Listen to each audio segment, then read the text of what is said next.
oh, so you went with brown sheets and brown towels. What does that tell me as a guest? You're trying to hide things. Whereas when there is that transparency of we've got all white, the guests overwhelmingly know this is an open book. You see what you get. Just as much as the host may have the concept that might save them or that might be able to hide things, so do the guests. What colour bed sheets do guests prefer? Should you buy or hire linen for your vacation rental? And why should you never charge a separate cleaning fee? Jonathan Wicks from Well and Good is the special guest on today's House Planet podcast, and he'll be answering all these questions and more on today's show.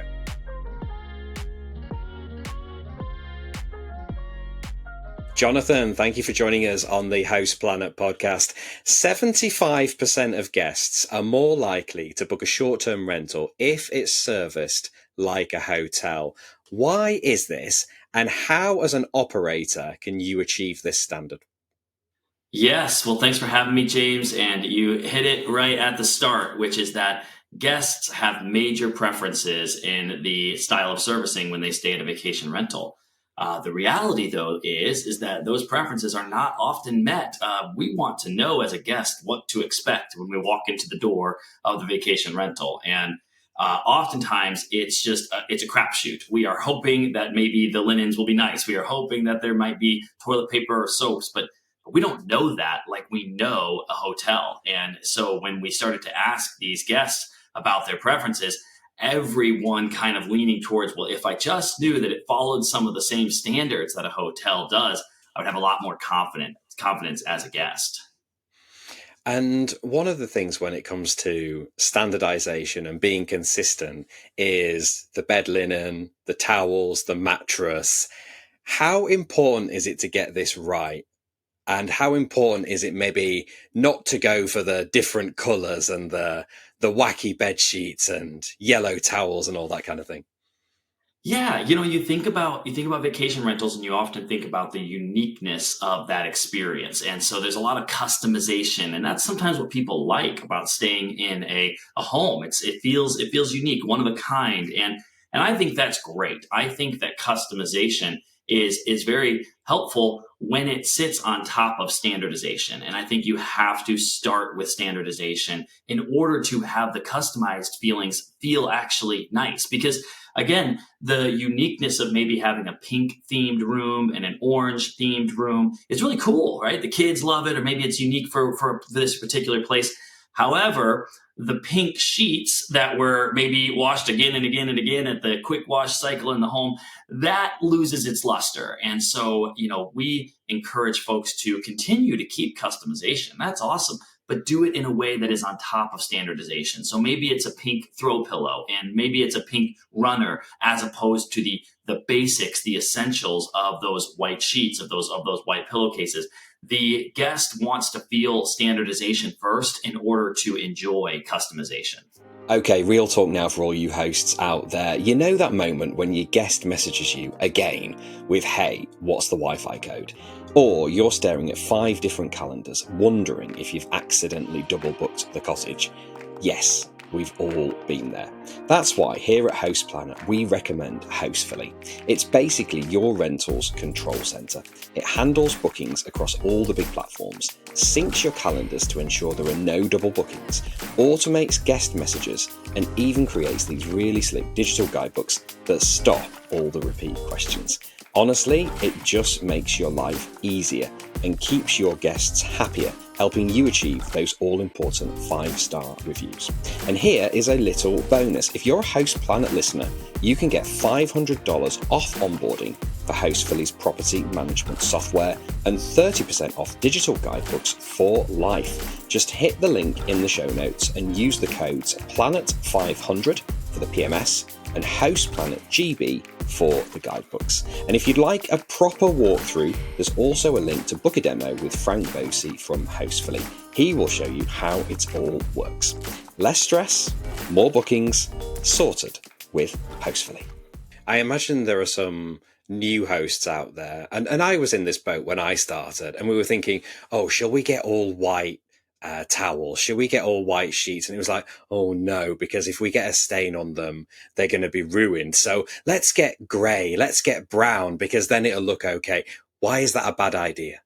I think the guests know the exact same thing. That's why. So the guests have the same knowledge, which is like, oh, so you went with brown sheets and brown towels. What does that tell me as a guest? You're trying to hide things. Whereas when there is that again, that transparency of we've got all white, we've got that the guests overwhelmingly know this is an open book. This is more, hey, well, you see what you get. And yes, just as much as the host may have the concept that that might save them or that might be able to hide things, so do the guests. Absolutely, yeah. My mum used to always say as well, and when I started out hosting, she used to help me manage some of the properties and still does from time to time. She'd always say to me, if you buy cheap, you buy twice. And why is this so relevant in short-term rentals? Yeah, I think that, buying cheap or maybe just even going with what you have, going with what the standard home already was existent is certainly the easier path. But this is where you look at there's multiple levels to it. Yes, if you go with a simple linen and you're quick washing it, for instance, in your home, there's going to be a higher stain attrition loss. You're not going to be able to stain treat as easily. You're not going to have the durability of that. But there's also another economic aspect to doing things the quality route, which goes back to what the guests are preferring. If you let the guest know prior to booking that your home has these standards and that your home has a confidence when the guest walks in, well, now you may obtain bookings that you wouldn't have normally gotten if you had just gone the traditional cut the corner, go with the cheaper route way. And so that was a lot of what the guest survey that we saw indicated was not just that it's important for operators to have these practices and to do the right thing, but it's important to tell the guests that you do that prior to them booking, because that when they're comparing home one versus home two, and they are comparing these homes, that needs to be a lean in your direction based off of these small things that you maybe went the extra mile in doing offsite laundering, or you got the higher quality linen. Now all of a sudden that's not just durability and great experience for your guests, that's potentially new bookings. Your short-term rental business is evolving fast, but how do you keep up with the latest regulation, tax changes, and industry trends? The answer is to attend the House Planet Roadshow, which is coming to a city near you in 2026. This is the UK's premier event for holiday let professionals, supported by the Short-Term Accommodation Association, Price Labs, and the Women in Short-Term Rentals community. This is your essential opportunity for learning, networking, and expert insight. Starting in Cornwall on the 5th of February, you'll spend a full day mastering compliance, optimizing your revenue strategies, and sharing lessons learned with your peers. After Cornwall, we'll be in Portsmouth on the 4th of March and London on the 23rd of April. That's the day after the Short Stay Summit. Later in the year, we'll be heading to Nottingham, Bath, Chester, and Edinburgh. So don't navigate the complex 2026 market alone. Learn from the leaders driving the industry forward and shape the short-term rental conversation in your market. Tickets are just £40 each and available now from our website. Head to houseplanet.club for further details. If somebody comes to you and they're like, Jonathan, I'm starting out, I've got my first property, I'm not sure what to do with towels and linen and cleaning, what are the essential things that you advise them to get right on day one? On day one, I would definitely look to say, am I compensating the laundering professional in and of itself? I think so many times we have lumped in the cleaner to be our laundry professional, and we don't add a line item for that. We're just telling them it's part of the service, right? And then we wonder why we're not getting the results that we're looking for because we never even itemized it. And so I would start on day one and say, whatever your process is going to be for laundering, it needs to be documented. It needs to be compensated in and of itself. Even if it's your cleaner that is doing the wash in home, you can tell that cleaner, we need a full cycle laundry. We need to ensure that, this process is done with this style of detergent. And in order to achieve that, I'm going to have accountability by compensating for that particular line item, requiring documentation of that. And we just have oftentimes just not wanted to know how the sausage is made when it comes to just getting that laundry done. And what I would encourage folks that are just getting into this is really examine, just like you're examining your cleaning operation, examine how is this laundry going to be done. I recommend offsite laundry. We know that guests would feel more comfortable in the home if they knew that the laundry was laundered offsite.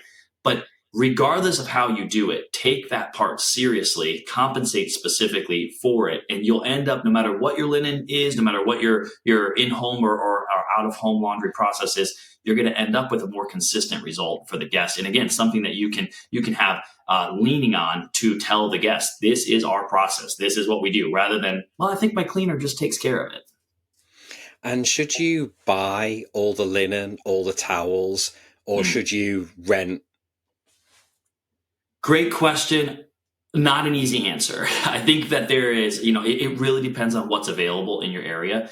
Renting is something that can help a lot when you're looking at having a full scale servicer. Well and Good is a company that supplies the cleaning as well as the linen supply and guest essentials. So if that type of an offering is available, it sure helps people from having to buy 3 pairs of linen and the dollar expense and the inventory management that comes along with that. But I also recognize that that's not always available to every operator in different parts of the world. And so if you're looking at buying, there's certainly no downside in that if that's the only option. You can find ways to make it work. Again, going back to whatever that process is, do you know what's happening? Do you have certainty of what's happening with the linens, with the inventory and stain management, and the laundering specifically? And in relation to if you are buying and you're Mhm. buying the towels, you're buying the bed linen, you're buying the kitchen towels, everything, do you recommend white for everything? And like what kind of quality should you go to in relation to like thread counts and stuff like that? Yeah. Do you get that specific? We do. Again, there's some variance in terms of what type of home you have, but I look at the overall widespread what guest expectations are, and the one word that is thrown around way too much in this industry is the word luxury. The reality is luxury is a very small percentage of, let's say, hotels. Okay, when you think about a hotel, you've got your Ritz Carltons and you've got your Four Seasons in the very luxury category.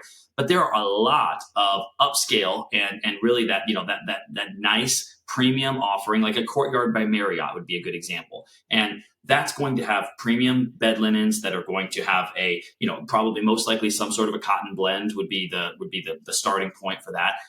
They're going to have white, everything you mentioned about the whites. There are some times where whites are not appropriate. I think that an example for that are even the facial cloths. A lot of people don't want to use white facial cloths. They're going to ruin it, and so that's an example where we go darker on those. Kitchen towels is another example of that.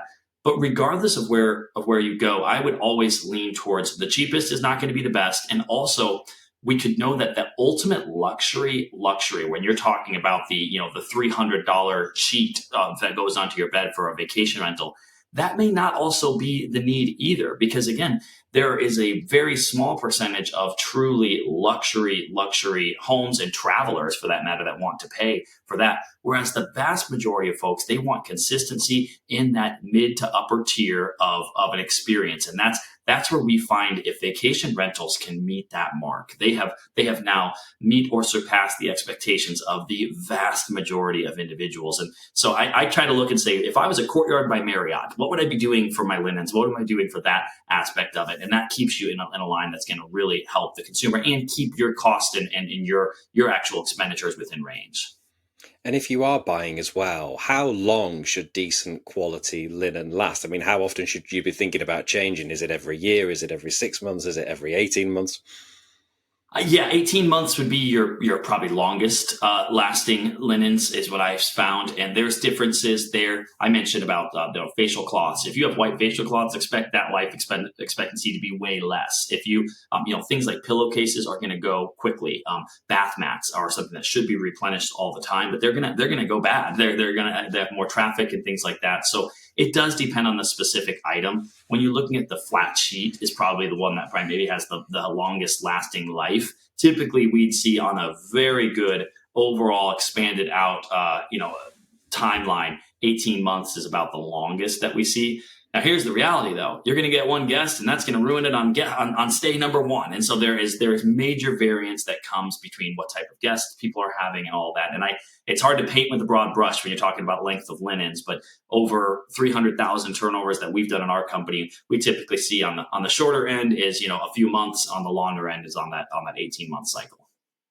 In terms of learning from hotels, Mm. kind of bottom line it for us, what are the key things vacation rentals can learn from the hotel industry when it comes to this area? Yes. So the first thing that I look at is the professional that is doing the work has everything they need outside of that individual room prior to entering. So when you think about that in comparison to vacation rentals, most of the time our cleaning professional is walking into that home hoping that the home inside has the things that they need to be able to deliver the service. That's a mistake. That's something that we can learn from the hotels. That cart that the cleaning professional has for the hotel, yes, it's easier to pull off because it's all underneath one roof, but that is the magic box that allows them to be able to complete with efficiency and with quality and with a similar result every time. And so what we've tried to do at Well and Good, and what I think a lot of people could pattern after, is encourage the process to mimic that hotel process where the professional that is arriving at the home has everything they need to be able to complete the service regardless. So you're not relying on an inventory closet, for instance, to hold toilet paper, because what if the toilet paper is gone and now all of a sudden you have to run to the store, and all the mistakes that we know we see in our industry happen because we're reliant on a variable that is inside of the home when we're going to approach the service. Now, another thing that's mentioned in your survey is fee visibility. And I know from previous experience, like when I first started out, I used to charge a cleaning fee, but this was because I wanted to show a really cheap and competitive nightly rate. And then that would get people in, and then you'd add the cleaning fee later. But then, of course, people absolutely hate that. They hate to see a cleaning fee added, especially when it might be more than the actual nightly rate itself. So now I don't charge a cleaning fee anymore. Everything's embedded in. Just give us your thoughts on cleaning fees and what operators should be aiming for. Yeah, I think I was with you, James. I was early on. You think, okay, the cleaning fee is going to support a lot of the operations, and we're going to be able to gain all that. And then, there was a time in our society that we just have become so fee driven, and the bait and switch feeling of going through the checkout process and all of a sudden realizing, wow, that price that I saw originally is nowhere near what I'm actually paying. And so it was a couple of years ago that Well and Good started to first. We stopped doing major tipping for our cleaning professionals. Stopped pressuring the guests to give tips. They're paying a fair rate to stay at the property. That was one example of additional fees, ticky tack kind of feeling. We pay our professionals a solid rate, right, to go do the job that they're completing. We don't need to be squeezing more. And that same thing applied for the cleaning fee. I looked at some of the operators across the country, and they're making 50% margin on a cleaning fee. And if you ask the guest where that cleaning fee is going, they would think it's going to the cleaner. They think it's going to the cleaning professional. They don't realize it's going to restocking and laundering and then profit and all these other things. And so it was a couple of years ago that we started to call for the end of the cleaning fee. I said, it's got to stop. And I was thankfully supported by so many of the tech platforms who saw the same thing from the consumer. They said it's time to embed these into the overall nightly rate. And I'm just very thankful for where we are now, which is that there's more of a norm that it is embedded into the overall cost rather than the bait and switch that we saw before.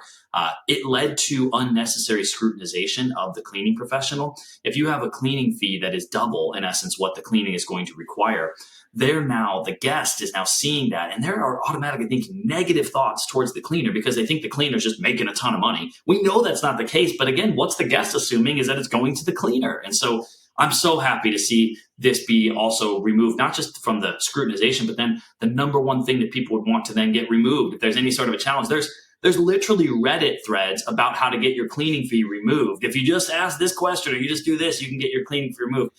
That needed to stop because that was coming out of the pockets of hardworking cleaning professionals. Absolutely, yeah. I think, getting rid of the cleaning fee, it's a good move. The pump soap revolution. This is mentioned again in your survey. Tell us about this. Yeah, so that was again a theory that we looked at, and part of our whole idea of asking guests about their preferences in this was to be go beyond theory. We knew that there's the rumblings of, hey, the individual use soap is not quite as effective, and there's a lot of waste there. But asking guests directly across multiple markets what their preferences were, and we found that 70% of guests said that they prefer the clearly labeled pump style soaps rather than the individual use. And I mean, I would just say, this is again personal preference combined with macro preference, is that there's not just a waste. The waste factor is there from the plastic and all that, but there is a scarcity mindset that comes with these tiny little soaps that just basically says it feels like a little bit like a prison, right? You're walking in, you're getting your one towel, you're getting your one bar of soap, and here you are, and that's all you get, right? And I think if we shifted the scarcity mindset into an abundance mindset for our guests and say, hey, you're here, make yourself at home, right? There's maybe more than one coffee pod, right? Like it's like you're here for multiple nights, and we say you should have a minimum of 10 nights worth of essentials for your guests. And not saying that all of them stay that long, but the offering should not be this scarcity offering in my mind. I think it's not just the waste, it's the scarcity mindset that those individual soaps produce. And I think when you turn that around and say we've got plenty for you, you're welcome in our home, that is a different feeling that produces that, like, oh, I'm here. I don't have to measure out how many how many pieces of toilet paper I'm going to use because they only gave me one roll, that kind of idea. We've talked quite a lot about kind of standardizing the experience from a hosting point of view and making sure that everything is consistent.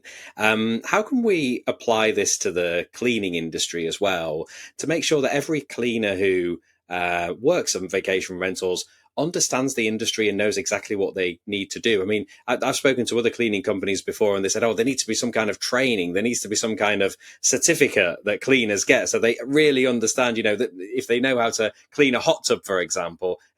Talk to me about this. How important do you think it is to, cleaners to really, really understand the industry? Well, I think it is important. I think that, most of our cleaning professionals that come into vacation rentals come from another type of industry, whether they were doing residential cleans maybe or hotel cleans. This is a different beast. It's a different animal altogether. And so what does training look like? We are working heavily on that with Well and Good to say, let's try to build the best training platform, and not just maybe even for homes that Well and Good services, but for the industry professionals at large. I think what a lot of that would look like would be great checklists. I'm a checklist aficionado. Justin Ford, he told me about the book, The Checklist Manifesto, and that book has changed my life. It is something that when you give the clear and definite, this is what needs to be done on a checklist nature. Most people know, the basics of how to clean a floor, but are they giving that in a checklist format? This is what to do. Boom, boom, boom, and I did it, and now I have confidence in that. Sometimes I think that a house can be very overwhelming when you're talking to a cleaning professional. They're going into a large home. There's a lot to do, and that kind of calibrating of the mind through things like the simplicity of a checklist is really helpful. On the other side, checklists can be damaging if they're the wrong things that are being asked, if there may be things that are on there that cleaners are not actually taking responsibility for, but they're saying that they are. That's when checklists can go negative. And so understanding the right type of checklist, we are working on that, and we've now developed what we believe are guest readiness checklists, like the things that cleaning professionals need to be looking at most, and that things that they are in their control, not things that are out of their control, but right within their control. And I'm excited about the future of training through what we're doing at Well and Good, Justin Ford combining with that with Breezeway, and bringing some of these minds together to say, how can we equip these frontline professionals who have not had an ounce of formalized training in our industry? And that's mind blowing to think about with a large segment of modern travel. But the reality is there's just not been something as of this point. If there are new hosts out there and they want to get cleaning right from day one, what would your top tips be? Well, I think we talked about separating the different responsibilities of the cleaner. If they're doing the laundry, you're telling them this is the cleaning portion of it. I'm compensating for this. My photo expectations are this. Where are you going to be seeing those photos? Having the processes for that. There's a lot of good software platforms you can use in that sense. I love the idea of example photos and those being straight from the listing. You have told your guest what to expect by the listing photo that you put out there, right? They now think that that bedroom is going to look just like that. Well, why is it that oftentimes the cleaners have no idea what that expectation is supposed to be? And so the cleaning professional goes into the home and they're trying to make it to the best of their abilities. I love good softwares that allow for reference photos. If you don't have software, you can go to old school manuals and give them the pictures of every room and just say, hey, mimic this. And again, that this is true north aspect of what we're looking to do from an outcome perspective is a lot of what can help cleaning professionals. For those of us that maybe don't involve ourselves in the homes every day, I think we get removed from how difficult it is to walk into a home that is completely dirty, right, and completely used, and then in just a few hours have this place completely guest ready. And it is a lot to take on. I think support from the perspective of what are the expectations, what is the outcome going to look like when they walk in? They're staring at the ideal outcome, not staring at this big mess, but more so looking at that outcome. I love that. Yeah, this is exactly how it should look like. Yes. There you go. I think that's setting those expectations and being as clear as possible. So important. Okay, then, Jonathan, before we get to our questions to finish, tell us more about Well and Good, where you guys are operating and where people can find out more information about you.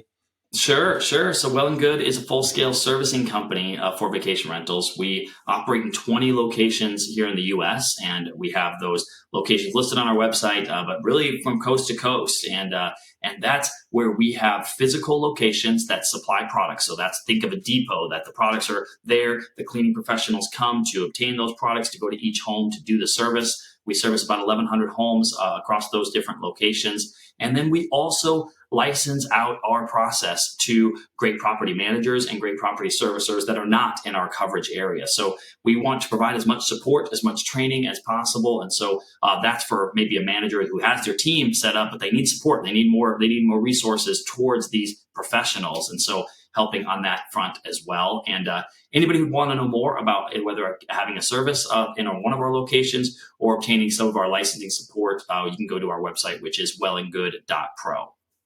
Fantastic. Check it out, and we'll put all those details in the show notes. Okay, then, Jonathan, a few questions to finish. This can be any company in the vacation rentals space. What's your favourite brand in the short-term rentals industry, apart from Well and Good, of course? Apart from Well and Good, my favourite brand in the space. Wow. I'm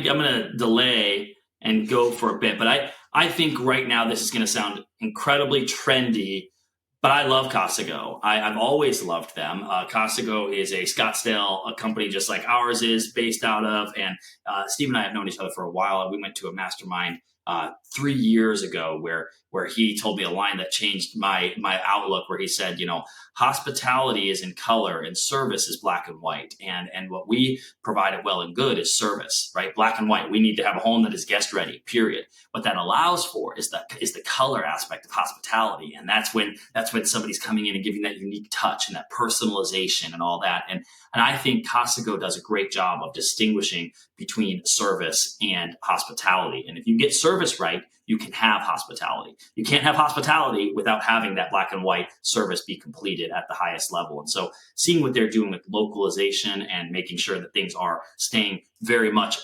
servicing the boots on the ground professionals, I will always beat to that drum, and I will always say, yes, we need more of that. So I think in today, even though it is a trendy answer, I'm going to go Casago. Brilliant answer. And what a great line there from Steve Schwab, of course. I saw him in London recently, and he really is a guru, isn't he? He is a fountain of knowledge about this industry. Absolutely. When you combine some of the nerdy aspects in that with the humanity that, somebody that cares, it's a great combination to have. Absolutely. We've already given Steve there a shout out, but the next question is an individual in the vacation rental space that you'd like to give a shout out to, and why? I mentioned this earlier, but I believe that Justin Ford's work is having ripple effects that are going to continue. It's actually one of the ways that you and I met, James, was with Justin Ford. I didn't even think about that, but this whole concept of standards and having our industry grow up a little bit when it comes to the guest and how we're treating this. This is no longer a niche portion of travel. It's a big part of literally modern travel.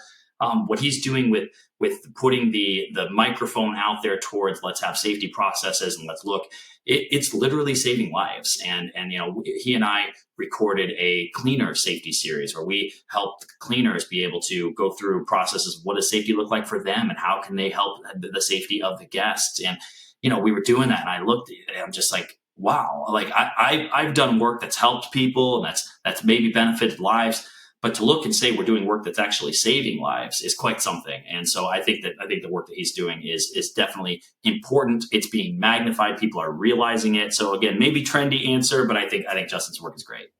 Yeah, Justin's doing an unbelievable job. Saw his presentation in Kansas City recently, and it was very engaging, very interesting. And like you say, he really is saving lives with the knowledge that he's sharing with the industry, doing an amazing job. Finally, then, Jonathan, question to finish. Number one cleaning tip for short-term rental hosts and property managers? Number one cleaning tip for short-term rental hosts and managers. All right. Cleaning tip that I would say would be this is again a lot of left field, have emphasis items on a weekly basis. So this is if you maybe have a team, if you are expecting the baseboards to be cleaned every single time, if you're expecting the window sills to be cleaned every time, you're setting yourself up for failure because that's not going to happen.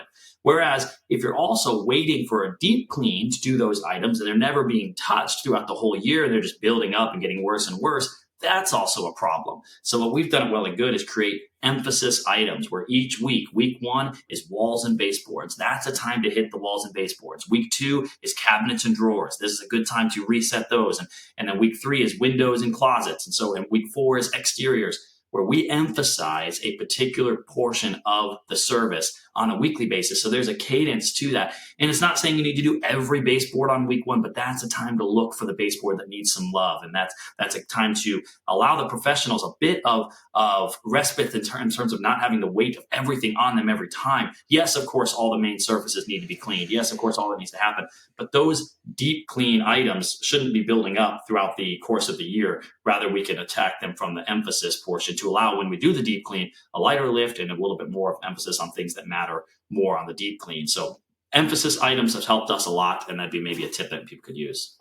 Fantastic tip. Prevention is cheaper than the cure, everybody. Jonathan, it's been a real pleasure. Thank you for joining us on Host Planet Podcast.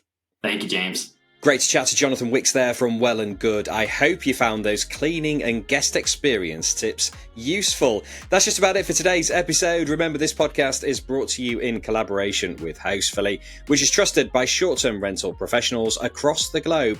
As a Host Planet listener, you get 2 exclusive offers: $500 off onboarding for Hostfully's property management software. Just use the code PLANET500, and 30% off digital guidebooks for life. Use the code HostPlanetGB. To grab these deals, click the link in the show notes or head to hostfully.com. For more free education, tips and trends from the STR industry, visit houseplanet.club, where you can sign up for our newsletter, listen to our podcasts, and download a suite of ebooks for hosts and property managers. That's it for today's episode. Until next time, happy hosting.